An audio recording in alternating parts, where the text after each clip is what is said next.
Kaisar Agung Dao bela diri. Bab 3371 Kamu layak mati. Melarikan diri. Ada yang berteriak, tetapi tidak berani melawan. Mendengus. Namun, pada saat ini, seseorang mengambil tindakan. Dengan suara gemuruh yang keras, kekosongan hancur, dan beberapa ular roh darah tumbang. Pemandangan seperti itu sungguh mengejutkan, dan ketika orang lain melihatnya dengan jelas, mereka menyadari bahwa orang yang mengambil tindakan adalah orang suci surgawi generasi ketiga, yang dikenal sebagai salah satu yang terkuat di antara orang-orang. Faktanya, karakteristik ular roh darah ini agak mirip dengan orang-orang void. Selama kekuatan tempur mereka cukup kuat, tidak sulit untuk membunuh mereka. Di tengah kekacauan yang gila-gilaan itu, ada banyak ular roh darah. Selain ular roh darah, ada makhluk lain yang diduga berasal dari dunia kehancuran, termasuk buaya ganas yang tubuhnya terbuat dari emas hitam, dan burung ganas yang seluruh tubuhnya bersinar dengan cahaya kemasan. Makhluk-makhluk ini tidak ada di dunia abadi. Mereka adalah makhluk unik yang hanya ada di dunia kehancuran. Bunuh saja, kalau kau saja tidak sanggup menghadapi ujian ini, bagaimana kita bisa menahan malapetaka yang akan datang? Xing Jiutian juga berbicara dengan dingin. Mereka semua tahu rahasia tentang malapetaka itu. Mereka tahu bahwa makhluk-makhluk ini sebenarnya adalah makhluk-makhluk dari dunia kehancuran. Setelah malapetaka itu terjadi di masa depan, cepat atau lambat mereka akan saling berhadapan. Dengan Tiansheng generasi ketiga dan Xing Jiutian memimpin, meskipun yang lain masih sedikit takut dan khawatir, mereka tetap dengan berani mengikuti dan menyerbu masuk. Lagi pula, jika ada yang memilih untuk mundur saat ini, mereka mungkin tidak akan pernah bisa tinggal di akademi di masa mendatang. Menatap ke atas. Bahkan orang jenius pun bisa sombong. Siapa yang mau dituduh pengecut di masa depan? Membunuh. Luo Xiu dan Tian Yong juga ikut bertempur. Seekor burung ganas meraung dan terbang melintasi langit, sayapnya seperti pisau ajaib yang memotong semua rintangan. Mati. Luo Xiu mengatupkan kedua telapak tangannya dan mengeluarkan segel sihir. Dengan suara keras, burung buas itu terbang terbalik dan tubuhnya meledak di udara. Dia tidak menggunakan teknik tertinggi dan teknik Gui miliknya, melainkan teknik segel Dharma dalam teknik abadi-abadi yang sangat kuat. Banyak orang melihat pemandangan ini, dan mata mereka tiba-tiba menyusut, karena Luo Xiu menunjukkan kekuatan tempur yang sangat kuat. Anda harus tahu bahwa makhluk-makhluk di dunia kehancuran ini sangat kuat, dan mereka dapat dengan mudah membunuh dan memadatkan hantu roda sumber. Pria muda yang kuat. Sosok Luo Xiu tidak berhenti sama sekali. Tubuhnya memancarkan cahaya terang, seperti matahari yang menyala abadi. Dengan setiap gerakan, makhluk-makhluk aneh di dunia kehancuran ini tidak mampu menahan pukulannya, dan diserang satu demi satu. Dia meledakkan dan membunuh. HMPH, kamu hanya murid persiapan. Apakah kamu ingin menjadi pusat perhatian di sini karena kamu ingin naik ke puncak? Cao Rui yang tidak jauh dari situ mencibir.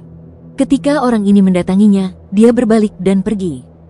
Dalam pandangan Cao Rui, ini adalah tanda bahwa pihak lain takut padanya, jadi dia tidak punya keraguan dan merasa bahwa pihak lain tidak berani bertarung dengannya.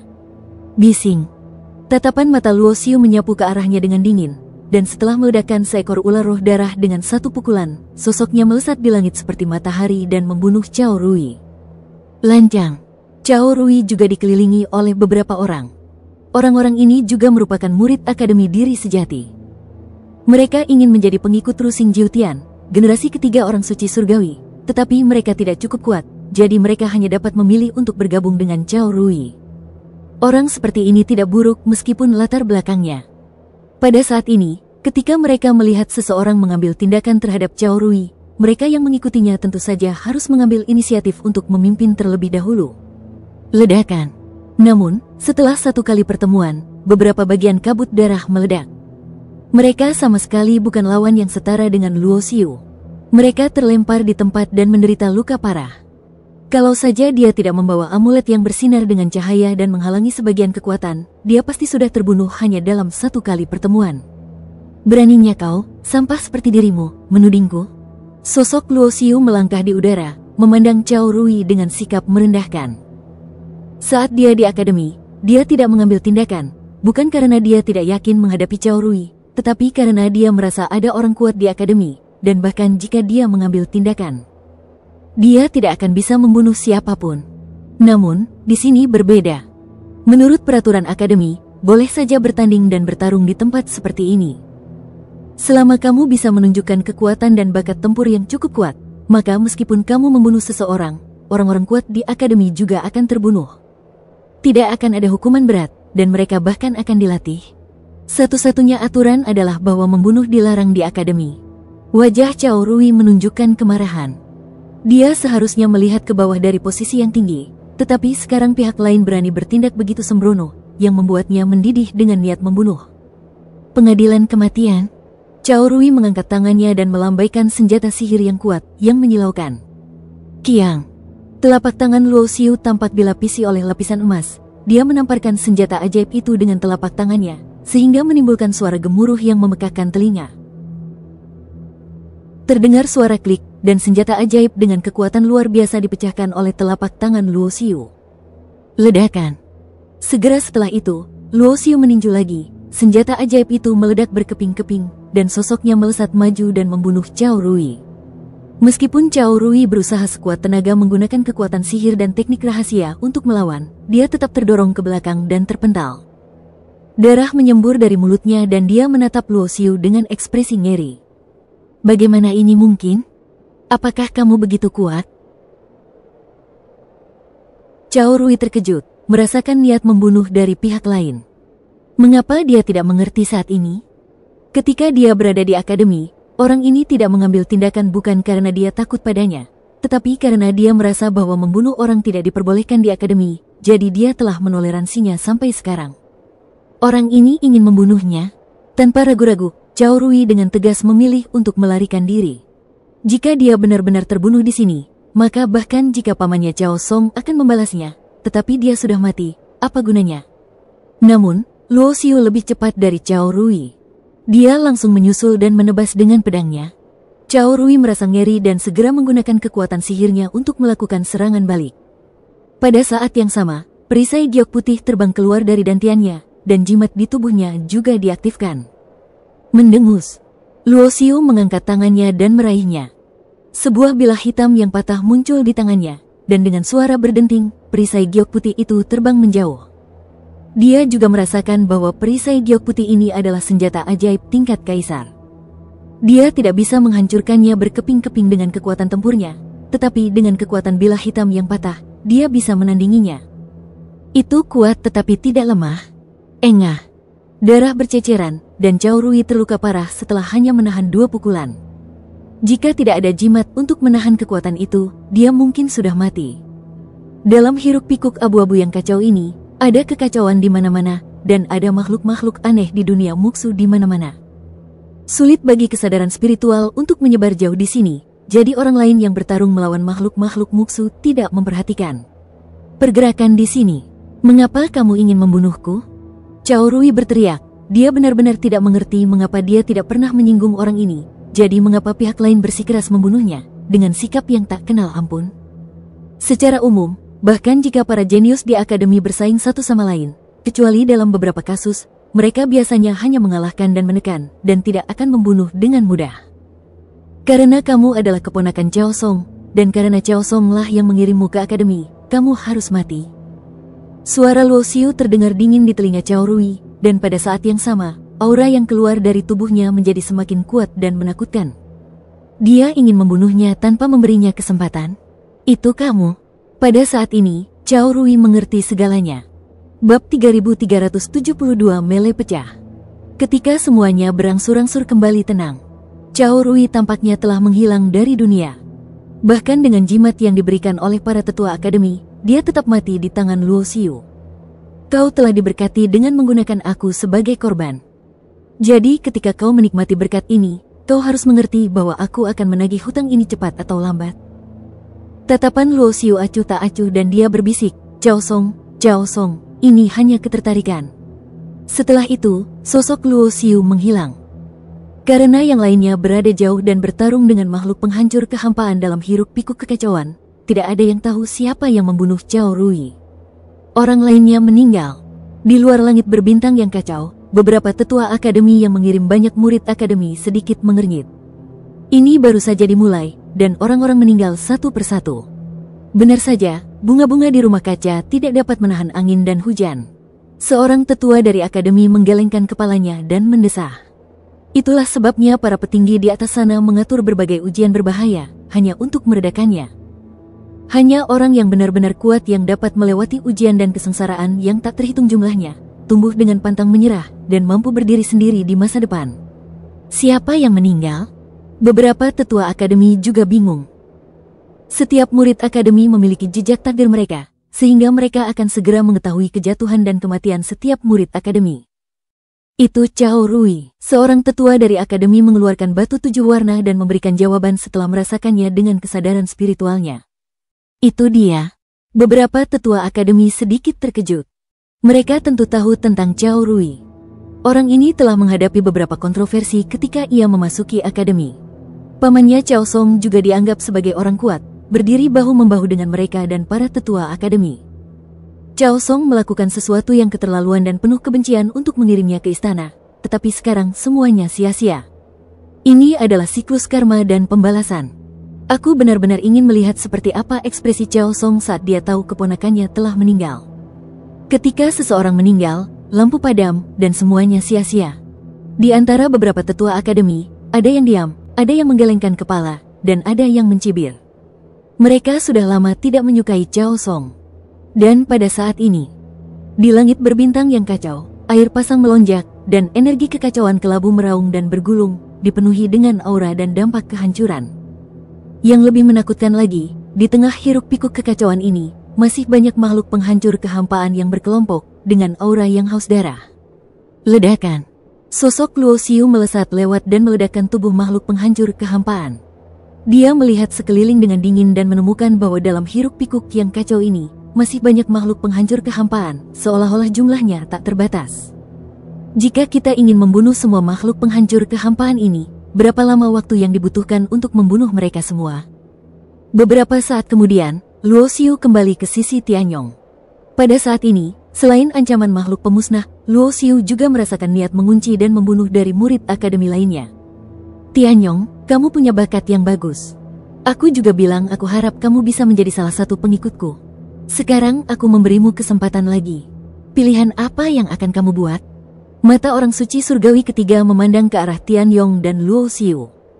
Matanya tertuju pada Tianyong, namun Luo Xiu diabaikannya dan dia sama sekali tidak ambil pusing. Di akademi ini, tidak banyak orang yang dapat dianggap serius oleh 3 generasi orang suci surgawi. Meskipun tingkat kultivasi Tianyong lebih rendah, bakat dan potensinya luar biasa, dan ada ruang besar untuk berkembang di masa depan, jadi semua pihak merayu. Generasi ketiga Tiansheng, yang lahir di sekte Tiansheng, tentu berharap memiliki pusat kekuatan teratas di antara para pengikutnya. Tidak tertarik, Tianyong mengerutkan kening dan menjawab dengan dingin. Sikap merendahkan dan superior pihak lain membuatnya jijik. Menurutku, kau hampir tidak memenuhi syarat untuk menjadi pelayan Tianyong. Bagaimana rencanamu untuk memilih? Luo Xiu mencibir. Pria ini sebenarnya ingin merekrut Tianyong sebagai pengikut. Siapa dia? Benda yang tidak tahu apakah hidup atau mati? Tatapan mata orang suci surgawi ketiga berubah dingin. Kapan giliranmu untuk berbicara di sini? Sebelum kata-kata itu sempat diselesaikan, sosok suci surgawi generasi ketiga itu melesat dan membentuk jejak telapak tangan, dan ruang di langit berbintang yang kacau itu langsung terkoyak berkeping-keping. Kecepatannya mencapai taraf yang sangat ekstrim, bagaikan perjalanan menembus ruang dan waktu, terbungkus dalam niat membunuh yang tak tertandingi dan tak terhentikan. Jelas, meskipun dia tidak menganggap serius orang ini, dia tetap tidak menahan diri sama sekali saat menyerang, berniat membunuhnya dengan satu pukulan dan menimbulkan efek yang mengejutkan. Luo Xiu mencibir, dan tepat saat dia hendak mengambil tindakan, Tianyong melangkah maju dan mengambil inisiatif untuk menemuinya. Meskipun dia seorang wanita, dia tidak ingin urusannya melibatkan Luo Xiu, tetapi ingin menangani semuanya sendirian. Ledakan. Perang pun pecah. Meskipun kekuatan tempur 3 generasi orang suci surgawi sangat dahsyat, Tianyong mengendalikan kekuatan waktu dan ruang. Meskipun ada sedikit perbedaan antara kultivasi dan alamnya, perbedaannya tidak terlalu besar. Dia dapat mempertahankan keseimbangan untuk sementara waktu. Bertarung melawan pemain top seperti itu juga merupakan bentuk latihan bagi diri sendiri.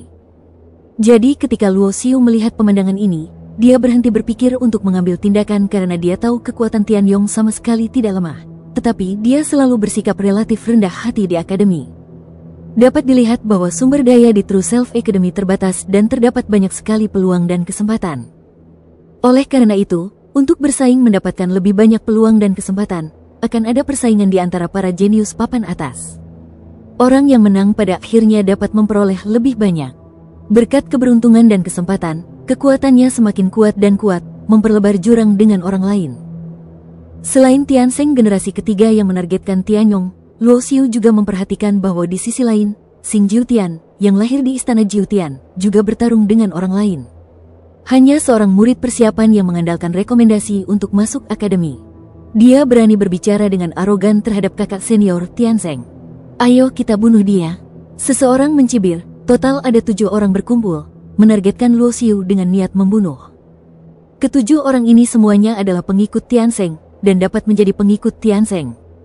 Mereka juga jenius yang baik di akademi, setidaknya di antara kelas menengah ke atas. Mati. Salah satu di antara mereka berteriak dingin, mengepalkan tangannya ke udara, lalu 2 buah pedang muncul di tangannya, menebas udara, dan membunuh Luo Xiu. Pada saat yang sama, hantu roda sumber muncul di belakang orang ini, dan auranya sangat kuat. Bahkan jika dia memadatkan hantu roda sumber, dia akan tetap jauh lebih tirani daripada orang lain di alam yang sama di akademi. Dia termasuk yang terbaik dari semuanya. Ledakan. Luo Xiu melancarkan pukulan yang membuat pelaku terpental dan darah muncrat keluar. Hantu roda sumber juga muncul di belakangnya, hanya untuk menutupi auranya, jadi hantu roda sumber Luo Xiu sangat kabur, dan tampak seperti baru saja terkondensasi. Meski begitu, ia mampu melukai lawannya dengan parah hanya dengan 1 pukulan dan sangat kuat. Engah. Seketika sosoknya melesat lewat, dan orang pertama yang menyerangnya langsung dirobek dan dibunuh di tempat. Pengadilan kematian. Di sisi lain, Tiansheng generasi ketiga yang bertarung melawan Tianyong melihat pemandangan di sini, dan ada niat membunuh di matanya. Orang ini berani membunuh pengikutnya, yang memprovokasi dia. Bahkan dalam kondisi bertarung melawan Tianyong, Tiansheng generasi ketiga masih melepaskan 1 tangan, berubah menjadi cetakan telapak tangan, dan menghantam Luo Xiu. Bab 3373 Orang Suci Surgawi melarikan diri. Luo Xiu selalu menyimpan kekuatannya, jadi dia tidak takut dengan serangan seperti petapa surgawi generasi ketiga. Mungkin jejak telapak tangan seperti itu dapat dengan mudah membunuh pria muda yang kuat yang telah memadatkan bayangan cakra sumber, tetapi di depan Luo Xiu, itu tidak cukup. Akan tetapi, Luo Xiu tidak perlu mengambil tindakan sama sekali. Tianyong hanya menjentikkan jarinya, seperti sungai waktu yang panjang membelah angkasa, menghalangi serangan 3 generasi orang suci surgawi. "Serahkan saja padaku." Suara Tianyong perlahan terdengar di telinga Luo Xiu. Meskipun dia selalu rendah hati, dia juga orang yang kuat hatinya. Generasi ketiga Tiansheng mengambil inisiatif untuk mengambil tindakan, yang membuatnya sangat marah. Mungkin dia bukan lawan dari orang suci surgawi ketiga, tetapi setidaknya dalam waktu singkat, orang suci surgawi generasi ketiga tidak akan mampu mengalahkannya. Dia tidak ingin menjadi beban, itulah sebabnya dia tidak meminta bantuan Luo Xiu. "Baiklah, aku akan berurusan dengan yang lain dulu." Luo Xiu mengangguk.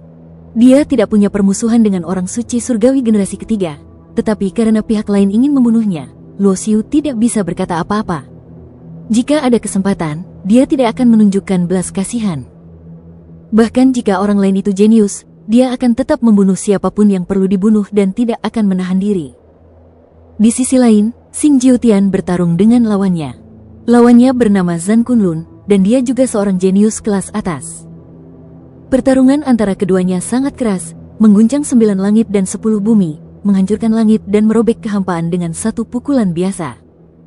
Namun, Luo Xiu memperhatikan bahwa Xing Jiutian dan Zhan Kunlun tampaknya bertarung dengan sangat sengit, tetapi sebenarnya mereka saling bergandengan tangan. Dan medan pertempuran antara keduanya tampaknya secara diam-diam diarahkan ke 3 generasi orang suci surgawi dan medan perang di pihak Tianyong sedang mendekat. Tiba-tiba, Xing Jiutian dan Zhan Kunlun saling serang. Keduanya mundur. Kemudian, mereka masing-masing mengeluarkan aura yang kuat dan menyerang generasi ketiga orang suci surgawi secara bersamaan. Begitu berbahaya. Pemandangan seperti itu membuat Luo Xiu sedikit terkejut, tetapi itu bukanlah perbedaan yang berarti. Bagaimanapun, 3 generasi orang suci surgawi sangat terkenal. Jika sumber daya teratas Akademi Diri Sejati terbatas dan beberapa orang di peringkat pertama ingin saling menyingkirkan, maka lawan yang paling ingin disingkirkan oleh siapapun tidak diragukan lagi adalah orang ini adalah orang suci surgawi generasi ketiga. Tianyong sedikit terkejut dengan perubahan mendadak itu, tetapi itu tidak diragukan lagi merupakan hal yang baik baginya. Bagaimanapun, generasi ketiga Tiansheng adalah lawannya. Jika dia bisa menyelesaikannya, dia bisa mundur dengan tenang dan tidak lagi terlibat dalam perkelahian. Apakah kau pikir kau bisa membunuhku seperti ini? Orang suci surgawi generasi ketiga meraung, dan bayangan samar muncul di belakangnya, yang dikenal sebagai orang suci surgawi legendaris. Kalian berdua ingin bergabung untuk membunuhku. Itu artinya kalian takut padaku dan tidak yakin bisa mengalahkanku. Cahaya di tubuhnya sangat terang. Pada saat ini, orang suci surgawi generasi ketiga sedang menjalankan keterampilan tingkat abadi yang telah dipraktikkannya secara ekstrim. Ledakan. Raungan seperti genderang bergema, lalu sesosok tubuh terbang terbalik dengan darah mengucur dari sudut mulutnya. Itu adalah orang suci surgawi generasi ketiga. Meskipun kekuatan tempurnya tak tertandingi dan sangat kuat, dia tidak jauh lebih buruk darinya baik saat melawan Xing Jiutian atau melawan Kunlun. Keduanya bergabung untuk menyerang, dan Tianyong menggunakan kekuatan waktu dan ruang untuk memengaruhi dan membantu, dan dia terluka hanya dalam satu kali pertemuan. Di era ini, hanya sedikit orang yang bisa bangkit, dan hanya sedikit sekali orang yang bisa dihormati, tapi kamu tidak akan termasuk. Suara Xing Jiutian terdengar dingin. Di sisi lain, Zan Kunlun tetap diam. Keduanya menyerang satu demi satu, bahkan tidak memberi kesempatan lawan untuk melarikan diri. Bagus sekali, aku akan mengingatnya. Nanti aku akan membunuh kalian berdua satu persatu. Mata orang suci surgawi generasi ketiga itu sangat dingin. Dia tidak memilih untuk menggunakan kekuatannya sendiri untuk mengalahkan mereka berdua. Sebaliknya, sosoknya bersinar dan berubah menjadi pelangi, terbang lebih dalam ke langit berbintang yang kacau. Dia tidak memilih meninggalkan Chaos Starry Sky, karena jika dia pergi saat ini, itu berarti dia akan tersingkir, yang akan meninggalkan kesan buruk pada para pejabat senior True Self Academy. Jadi, ia memilih untuk bunuh diri dan hidup lagi. Ia ingin menerobos ke kedalaman langit berbintang yang kacau ini dan mencari peluang serta takdirnya sendiri. Pada saat yang sama, dia juga sangat yakin bahwa bahkan Xing Jiutian dan Zan Kunlun hanya bekerja sama untuk sementara. Bagaimanapun, mereka juga pesaing. Begitu ada kesempatan untuk bertarung sendirian, dia pasti akan membunuh salah satu dari mereka. Kamu tidak bisa melarikan diri. Xing Jiutian dan Zan Kunlun mengejarnya pada saat yang sama. Tianyong sedikit mengernyit, dan setelah berpikir sejenak, dia tidak memilih untuk mengejarnya. Dia tidak ingin terlibat dalam pertikaian antara tempat-tempat suci abadi yang utama. Siapapun yang bukan orang bodoh dapat membayangkan bahwa karena Xing Jiutian dan Zan Kunlun memilih untuk bergabung untuk menyerang generasi ketiga orang suci surgawi, kemungkinan besar ada promosi dan promosi dari tokoh-tokoh tanah suci abadi di belakang mereka. Ini adalah pengejaran yang tidak bisa diintervensi oleh orang biasa. Karena Xing Jiutian dan Zan Kunlun memilih untuk mengambil tindakan, mereka menggunakan kekuatan guntur tanpa ragu-ragu. Meskipun Tiansheng generasi ketiga itu tiran, sulit untuk menghentikan keduanya agar tidak bekerja sama. Setiap kali mereka bertarung, dia akan terluka. Meskipun setiap lukanya tidak serius, luka-luka yang terakumulasi membuat wajahnya berangsur-angsur menjadi pucat. Namun pada akhirnya, Sage surgawi generasi ketiga berhasil lolos. Ia menggunakan teknik rahasia untuk membakar sumber energinya sendiri, seolah-olah menyatu dengan ketiadaan dan menghilang. Luo Xiu. Tianyong merasa lega melihat Sage surgawi generasi ketiga lolos dengan luka serius. Meskipun dia bisa menghalangi lawannya sejenak, dia sangat jelas bahwa masih ada celah tertentu antara kekuatannya dan Sein surgawi generasi ketiga. Namun, ketika dia melihat ke tempat Luo Xiu tadi, dia menemukan bahwa sosok Luo Xiu telah menghilang. Dia bahkan tidak tahu kapan Luo Xiu menghilang atau kemana dia pergi. Pada saat ini, sosok Luo Xiu bergerak melintasi kehampaan, tubuhnya tampak menyatu dengan ruang, dan karakter swastika muncul di matanya. Seiring dengan peningkatan wilayahnya sendiri, keterampilan murid yang kuat yang pernah diintegrasikan bersama secara bertahap membuka lebih banyak kemampuan. Misalnya, pada saat ini, di mata Luo Xiu, dia bisa melihat susunan kekuatan ruang angkasa di langit berbintang yang kacau. Tubuh orang suci surgawi generasi ketiga bergerak di antara kehampaan. Meskipun sangat lemah, Luo Xiu masih bisa menangkap jejaknya melalui teknik pupil. Dan jejak ini tidak dapat ditangkap oleh Xing Jiutian atau Zan Kunlun. Hanya ahli tingkat atas yang mempraktikkan jalan ruang angkasa yang dapat memiliki kemampuan ini. Luo Xiu tidak memiliki bakat khusus Space Avenue, tetapi teknik pupilnya memungkinkan dia melakukan ini. Luo Xiu tidak menganggap orang suci surgawi generasi ketiga sebagai musuh hidup dan mati. Bahkan ketika bertarung sendirian, dia tidak berpikir bahwa dia akan lebih lemah daripada orang suci surgawi generasi ketiga. Alasan mengapa dia ingin membunuh orang ini adalah, di satu sisi, karena pihak lain telah mengambil tindakan terhadap Xiang Tianyong, dan di sisi lain, itu juga karena orang ini berasal dari tanah suci abadi. Bagi sekte Tiansheng di belakangnya, dia jelas merupakan harta karun di antara harta karun. Jerawat, pasti ada keberuntungan besar dalam dirimu. Namun, Luo Xiu tidak mengambil tindakan gegabah, karena dia bisa merasakan bahwa meskipun generasi ketiga Tiansheng terluka parah saat ini, dengan identitasnya, dia pasti memiliki kartu truf untuk menyelamatkan hidupnya. Bab 3374, berdiri di atas bintang-bintang. Meskipun agak berbahaya, tidak peduli apapun kartu truf yang dimilikinya, aku tidak akan kehilangan kartu trufnya. Bahkan jika aku membayar harga tertentu, jika aku bisa membunuhnya dan mendapatkan restunya, itu akan sepadan. Luo Xiu berpikir dalam benaknya bahwa saat 3 generasi orang suci surgawi terus bergerak melewati kehampaan, mereka semakin masuk ke dalam langit berbintang yang kacau. Tepat saat Luo Xiu hendak mengambil tindakan, aura yang mengerikan tiba-tiba muncul, seperti makhluk tertinggi, menutupi surga dengan auranya, menindas dunia.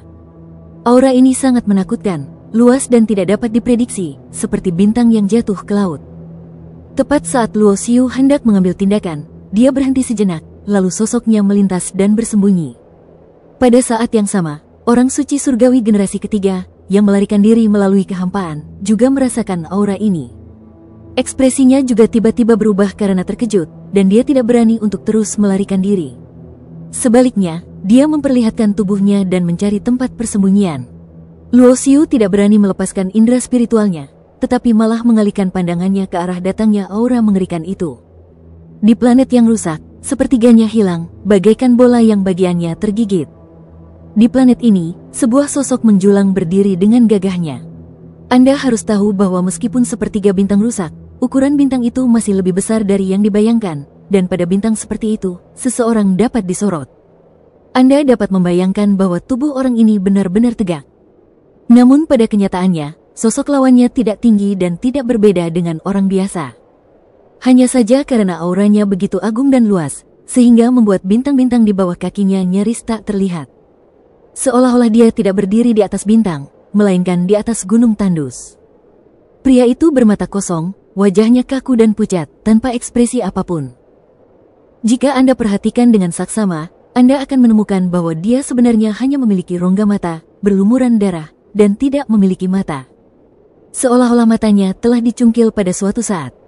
Meskipun Luo Xiu terkejut, dia tidak terlalu terkejut. Lagi pula, dalam beberapa tahun terakhir, pertama di tempat asal, dan kemudian di tempat kehancuran kuno, dia telah melihat terlalu banyak hal dan fenomena yang luar biasa. Sosok yang berdiri di atas bintang-bintang yang pecah itu seharusnya adalah orang kuat yang meninggal di era bencana kuno. Namun, meskipun orang kuat semacam ini meninggal, ia masih memiliki keinginannya yang abadi, seperti kehidupan yang berbeda. Menurut apa yang dikatakan True Self Academy, medan perang pemusnahan ini dulunya adalah tempat para penguasa utama era bencana kuno bertempur. Ini juga berarti bahwa sisa-sisa orang kuat dengan kemauan abadi ini pastilah seseorang semasa hidupnya. Seorang jagoan besar di alam asal. Tidak peduli apakah itu Luo Xiu atau orang suci surgawi ketiga, tidak ada dari mereka yang berani bertindak gegabah, karena hanya napas saja yang tidak tertahankan bagi mereka berdua. Begitu mereka menjadi sasaran keberadaan yang mengerikan itu, saya khawatir tidak perlu mengambil tindakan, hanya napas yang bisa melakukannya. Hancurkan biksu setingkat mereka sampai mati. Mundur. Luo Xiu memilih mundur tanpa ragu-ragu. Saat ini, dia tidak berniat memikirkan untuk memburu generasi ketiga orang suci surgawi. Sosok agung yang berdiri di atas bintang-bintang itu terlalu menakutkan. Tidak butuh waktu lama bagi Luo Xiu untuk menjauh dari area ini. Adapun arah pelarian 3 generasi orang suci surgawi, dia tidak dapat memprediksinya. Kamu terluka? Beberapa saat kemudian, Luo Xiu bertemu dengan Tian Yong. Wajahnya sangat pucat, dan ada darah di sudut mulutnya. Bekas pedang menyebar dari bahunya ke perutnya, dan lukanya sangat serius. Untungnya, jika kamu tidak mati, hidupmu akan lebih baik. Tian Yong tersenyum pahit. Dia tidak berdaya. Dia tidak menonjolkan diri sejak dia datang ke True Self Academy. Tetapi selalu ada beberapa orang yang ingin memanfaatkannya. Bagi mereka yang lahir di tanah suci abadi, mereka sangat sombong. Dia menyendiri dan akan mengambil tindakan jika dia tidak dipatuhi. Dia kuat dan mendominasi dan sama sekali tidak masuk akal. Apakah itu Xing Jiutian dan Zhan Kunlun? Mata Luo Xiu menunjukkan niat membunuh yang tajam. Dia merasakan aura Xing Jiutian dan Zhan Kunlun dari bekas luka di tubuh Tian Yong. Jika Tian Yong tidak bertemu dengan makhluk aneh yang kuat itu, maka di antara banyak murid Akademi Zhenwo, mereka yang dapat menguasai kekuatan waktu akan dengan luka-lukanya seperti ini, hanya sedikit orang yang bisa melakukannya. Ayo pergi, aku akan membalaskan dendammu jika aku punya kesempatan, kata Luo Xiu. Tianyong mengangguk, merasakan beberapa emosi yang tidak diketahui dalam hatinya. Sebenarnya, hubungan antara dirinya dan Luo Xiu tidak terlalu dekat, tetapi dia bisa merasakannya. Melihatnya terluka, Luo Xiu sangat marah, seolah-olah dia tidak mengizinkan siapapun menyakitinya di dunia ini. Jika mereka hanya teman biasa, bagaimana mereka bisa mempunyai emosi seperti itu? Dari waktu ke waktu, sebuah sosok akan muncul dalam pikiranku, dan ada beberapa kenangan samar. Sosok itu tampaknya disebut Tai Sang King. Sejauh yang dia ketahui, Luo Xiu telah bereinkarnasi sebelumnya, dan kehidupan sebelumnya disebut Tai Sang King. Kamu tidak perlu khawatir tentang hal-hal lain. Pulihkan dirimu dengan baik.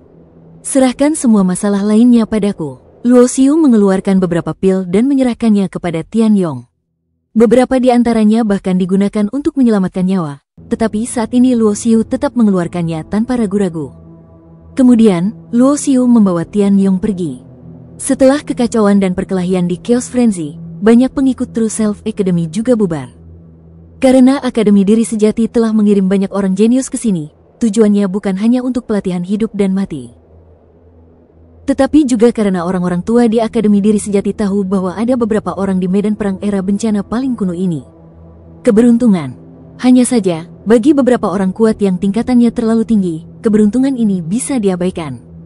Namun, bagi generasi muda seperti Luo Xiu dan lainnya, itu adalah keberuntungan yang besar. Bangkitnya seseorang yang kuat tentu bukan hanya karena bakat dan potensinya sendiri, tetapi juga karena terkumpulnya banyak kesempatan dan keberuntungan. Hanya mengandalkan sumber daya dan keberuntungan yang disediakan oleh True Self Academy saja tidak cukup untuk menciptakan orang kuat yang unggul. Luo Xiu sangat cepat. Jika dia tidak harus merawat Tianyong yang terluka, dia sebenarnya bisa lebih cepat. Sambil mempertahankan gerakan berkecepatan tinggi, kesadaran Luo Xiu selalu menyebar, dan dia dengan waspada memperhatikan setiap gerakan di sekitarnya. Terutama setelah kehadiran aura yang menakutkan itu muncul, Luo Xiu tidak tahu apa-apa tentang medan perang yang sunyi ini. Jangan terlalu tabu. Menemukannya. Tiba-tiba, mata Luo Xiu menyusut, dan kesadarannya merasakan aura yang familiar. Pemilik aura ini bukanlah orang suci surgawi generasi ketiga yang ingin ia temukan, juga bukan Xing Jiutian yang paling ingin ia bunuh, melainkan Zhan Kunlun, yang pernah bekerja sama dengan Xing Jiutian untuk menyerang dan membunuh orang suci surgawi generasi ketiga. Zhan Kunlun berasal dari salah satu dari 9 tempat suci abadi, lembah perang Sentian.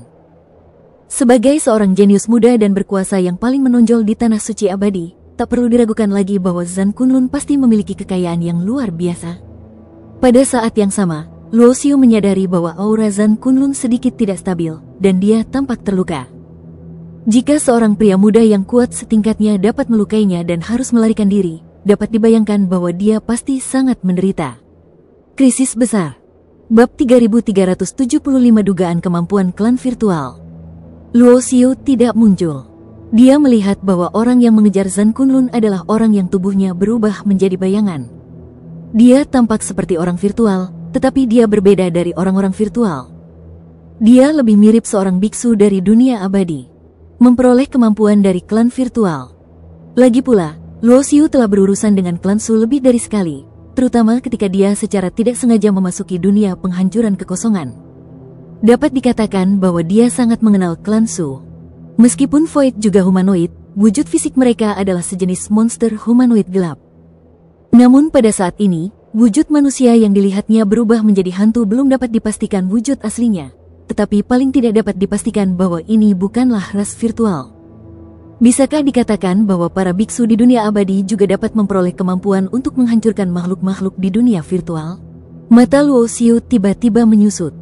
Bila ini bisa terwujud, itu akan benar-benar menggemparkan dunia, bahkan para ahli alam asal tingkat tinggi pun akan tergugah. Lagi pula, entah mereka klan Void atau klan mayat hidup, mereka semua memiliki kemampuan khusus dan seringkali dalam pertempuran dan konfrontasi di alam yang sama. Kemampuan khusus makhluk-makhluk di dunia void penghancur itulah yang paling sulit dihadapi.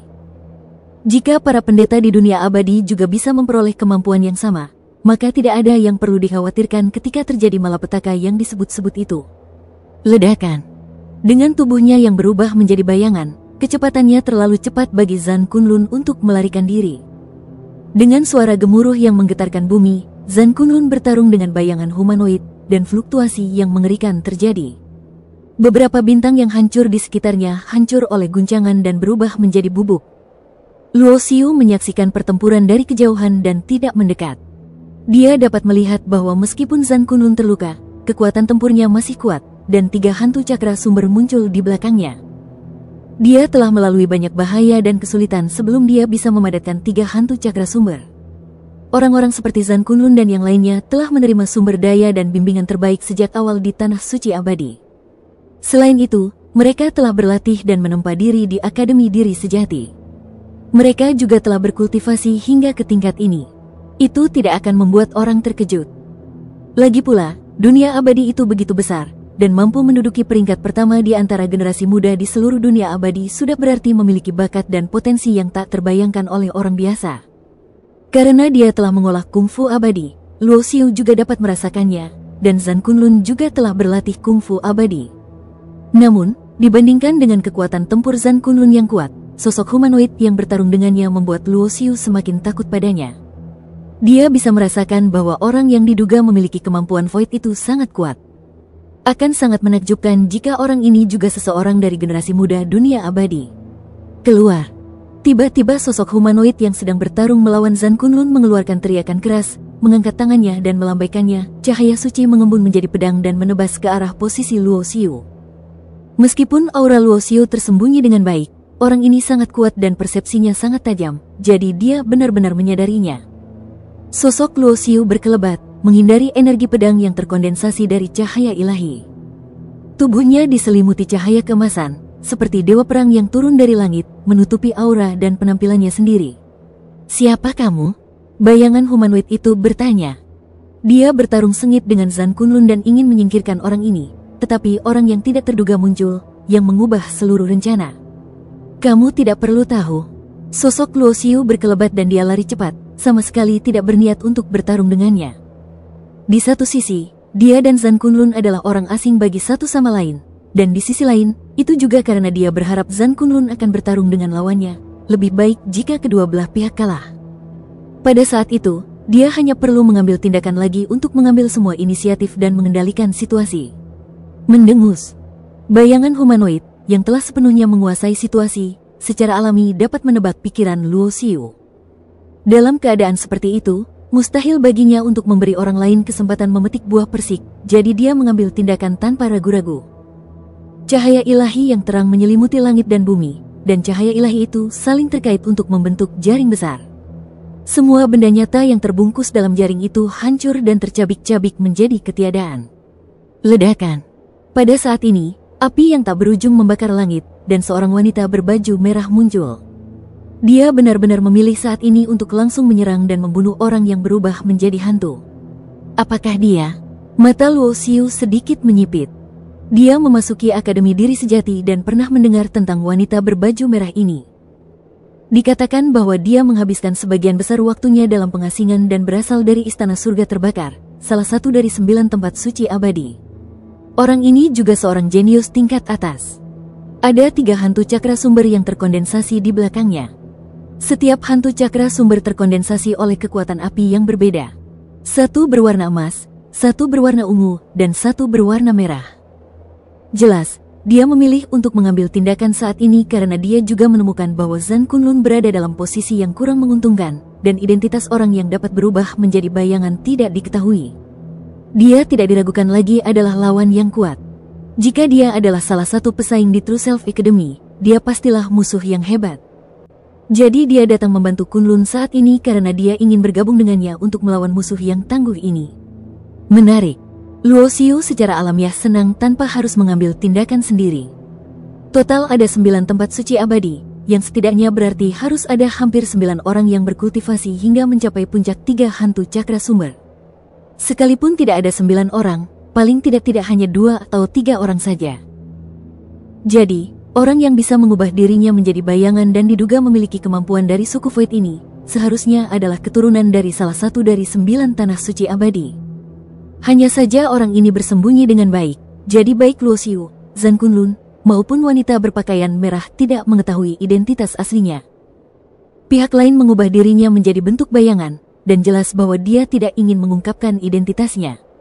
Menghancurkan. Bayangan humanoid itu mengangkat tangannya untuk meraihnya, lalu seberkas cahaya gelap jatuh ke tangannya, berubah menjadi tombak perang, penuh dengan aura penghancur segalanya. Ledakan. Telapak kakinya menginjak udara, dan kekosongan itu runtuh. Tubuhnya seperti sambaran petir, dan dia sangat cepat membunuh wanita berbaju merah itu. Meskipun pihak lain adalah wanita yang sangat cantik, dia kejam dalam membunuh. Siapapun yang ingin menghalangi jalannya adalah musuh dan pantas mati. Membunuh. Pada saat yang sama, Zan Kunlun meraung, tanpa mempedulikan luka-lukanya. Dia melepaskan kekuatan tempur yang dahsyat dan bergabung dengan wanita berpakaian merah untuk melawan orang hantu itu. Engah. Darah menyembur keluar. Luka Zan Kunlun lebih serius, dan wanita berbaju merah itu mengeluarkan darah dari sudut mulutnya, tetapi sosok hantu itu juga terhuyung-huyung, dan gumpalan darah beterbangan di udara. Kalian berdua tidak perlu pergi.